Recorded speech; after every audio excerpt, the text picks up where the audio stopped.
With the 2024 general election sure to be an absolute disaster on election night, many Americans will ask themselves, is this how elections are supposed to be run? And if so, what were the Founding Fathers thinking? The short answer is yes. This is how elections are supposed to be run. But the real question that should be asked is, where in the Constitution does it say all of this?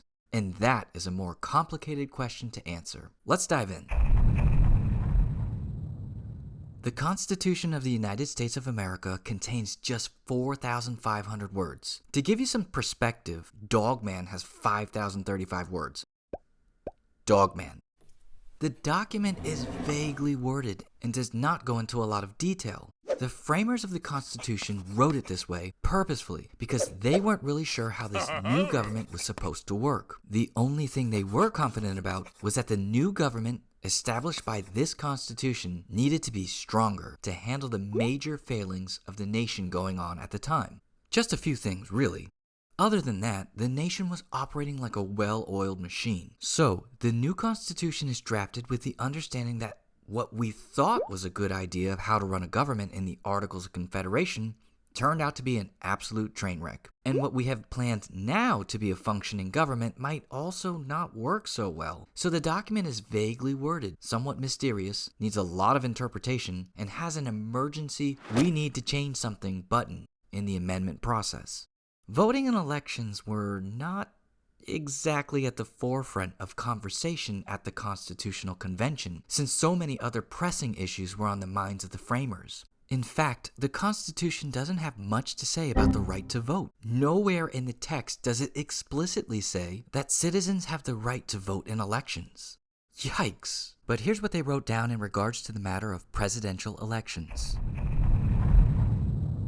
Article 2 of the Constitution deals with the newly added branch of government, the executive branch. Yes, the framers' fear of another king, a singular tyrannical ruler of the government, was so profound that they omitted the position of an executive leader in their first attempt at a constitution. But in their second attempt, they realized somebody's got to be in charge. Someone needs to enforce the rules, and someone needs to be responsible and to blame when things go bad. In Article 2, Section 1, Clauses 2 and 3, it states, "Each state shall appoint, in such manner as the legislature thereof may direct, a number of electors equal to the whole number of senators and representatives to which the state may be entitled in the Congress. But no senator or representative or person holding an office of trust or profit under the United States shall be appointed an elector."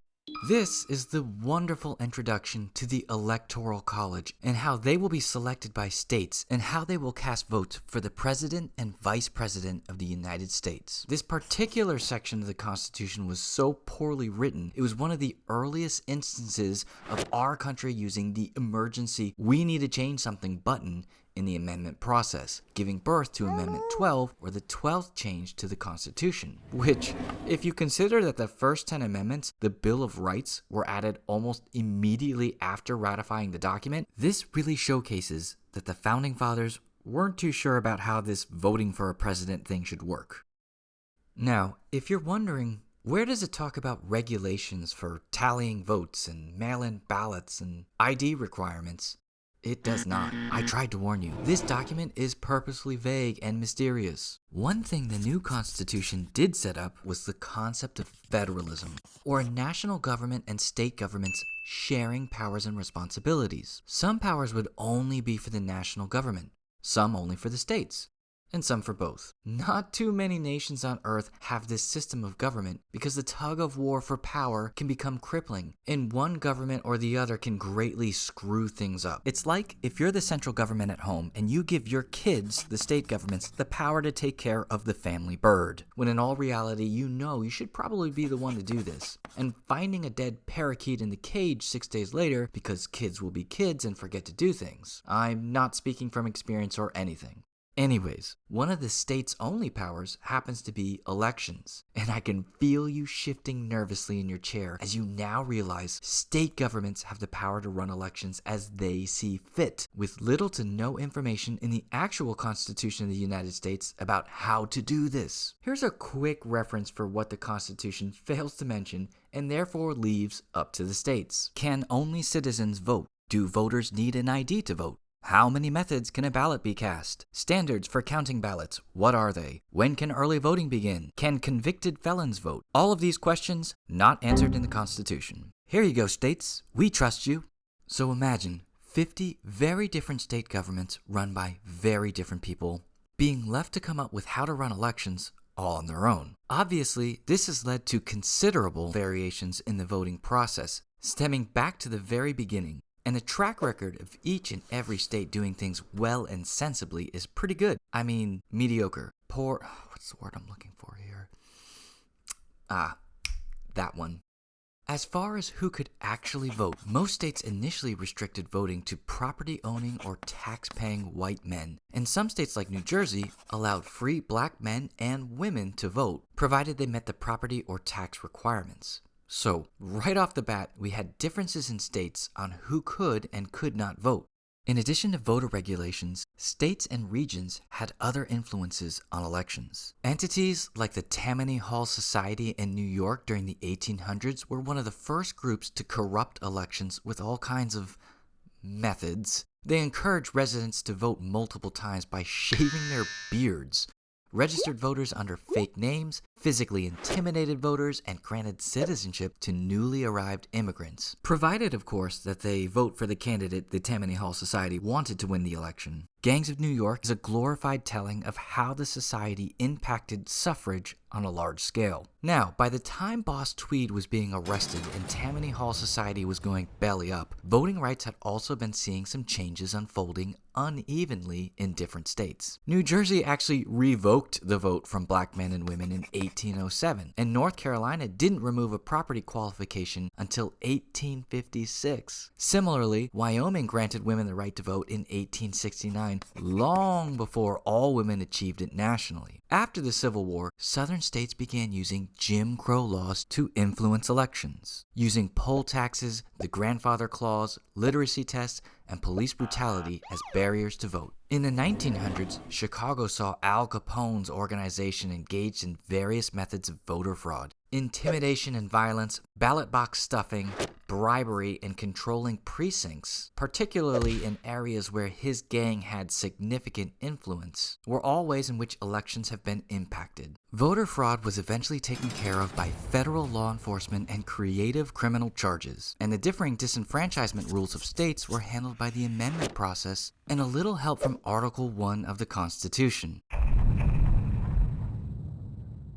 So what can the national government do in order to make certain states end voter fraud? Article 5 of the Constitution, the emergency "we need to change something" button, was the answer to many needed changes to protect election credibility. Amendments 12, 15, 17, 19, 23, 24, and 26 all were made to change something in the election process. The 12th Amendment outlines the procedure of how presidents and vice presidents are elected, specifically so that they are elected together. It's a long story, I gotta make a video about this. The 15th Amendment made it illegal to deny suffrage based on a man's race. The 17th Amendment allowed citizens to vote for senators. It used to be that the state legislators would vote for senators. The 19th Amendment made it illegal to deny suffrage based on sex. Amendment 23 allowed residents of Washington, D.C. to vote in presidential elections. Before that, they were not able to do so. Amendment 24 banned poll taxes, making all presidential elections free. And the 26th Amendment lowered the minimum voting age in America to 18. With these changes to the Constitution, national standards are set among all states to follow these rules. Prior to the 26th Amendment, states like Georgia and Kentucky already allowed 18-year-olds to vote. But with the passage of the 26th Amendment and backed by the national government, now all states have to follow this rule, not just Georgia and Kentucky doing it on their own. Amendments are one of the few ways the national government can create unified rules for elections and voting, but still don't guarantee uniform results. Remember, states still retain the authority to lower the voting age. The only requirement of Amendment 26 is that a voter's minimum age must be at least 18 years old. Some states currently allow 17-year-olds to vote in local elections, or even presidential primaries if they will turn 18 before the general election. So what do you think? Should states have the right to lower the voting age past the national minimum age? Leave a comment below and let me know. Aside from actually amending or changing the Constitution to make uniform changes to voting in elections, which is a long, tedious, and difficult process, the national government can also pass legislation to set standards. Article 1 of the Constitution deals with the legislative branch and the lawmaking process, but you already knew that. It mentions how elections of members of the House of Representatives will work, how elections of senators will work, and Article 1, Section 4 gives states the authority to determine the times, place, and manner of holding elections for senators and representatives. But about the presidential election, it mentions this. However, Congress has the power to override or alter state regulations regarding federal elections. This establishes the balance between state control over elections and the ability of Congress to intervene if necessary. For instance, Congress has used this power to pass important election legislation such as the Voting Rights Act of 1965 to ban the use of literacy tests and other discriminatory tools that were commonly used to prevent African Americans from voting. This is one of the best examples of the National Congress stepping in to enforce and regulate presidential elections in states that weren't doing things lawfully. Basically, if states decide to do something outrageous, like allowing toddlers to vote twice in presidential elections, or to allow registered party voters to vote posthumously according to their party affiliations, the National Congress can create legislation to prevent any kind of tampering or influencing of an election. No shenanigans. Oh, one other thing about the Voting Rights Act of 1965. What's often forgotten about this particular piece of legislation is its third section, which allowed for the appointment of federal examiners and observers to oversee elections in areas where racial discrimination in voting had been rampant. Now, these federal officials could monitor voter registration and election procedures to ensure fairness. In 1965, this was obviously geared towards southern states who might attempt to bypass the new legislation to continue influencing the election or performing voter fraud. But what would this look like today for precincts that had questionable behavior during recent elections? What do you think?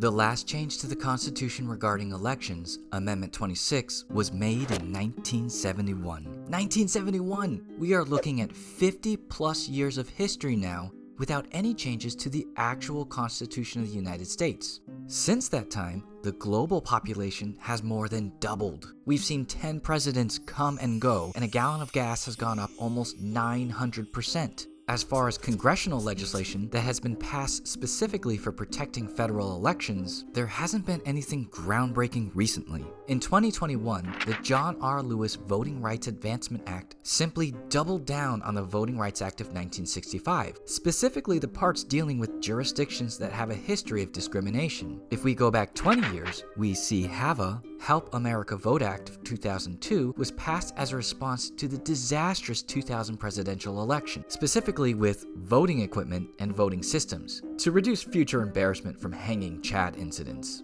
But recent polls show a common trend. There is a growing distrust of free and fair elections in America. Is it time the federal government stepped in to make changes to our Constitution? Is it time for Congress to interfere with what states are doing? Or would they just manage to screw things up even more by trying to do the right thing? What can be done is only laid out with what we have written in the Constitution or legislation from Congress. That, or we hope that the states come to their senses and start doing the right thing when it comes to elections.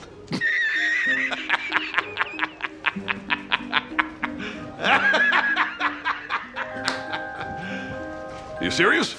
Okay, that's it for now. Thanks so much for sticking to the end of my video. I hope you enjoyed it. I hope you learned something. We'll make more videos soon.